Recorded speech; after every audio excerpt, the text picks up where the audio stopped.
Idol, anong pinagkaiba ng mga kabataan noon sa kabataan ngayon? Kabataan noon, kumakaway ka kapag may dumaraang eroplano. Inaantay maubos ang tubig sa tabo sa ulo. Ginagawang swimming pool ang planggana ni nanay. Ginagawang braces ang foil ng choknat. Naliligo ka sa alilod ng bubong kapag umuulan. At kapag gabi naman, akala mo sinusundan ka ng buwan. Nagko-concert sa harap ng electric pan. Kabataan ngayon, ang problema ay pera at cellphone. Ang problema lang namin noon kung paano makatakas sa bahay para di matulog ng tanghali. Tumatiman kami sa palo, aminin natin mas maraming nire-respeto na magulang sa panahon noon kesa ngayon. Mga kabataan ngayon, isang chat lang, may jowa na.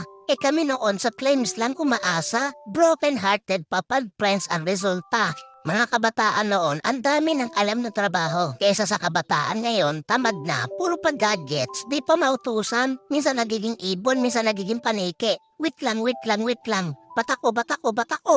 Idol, hindi kawawa ang batang inuutusan sa gawaing bahay.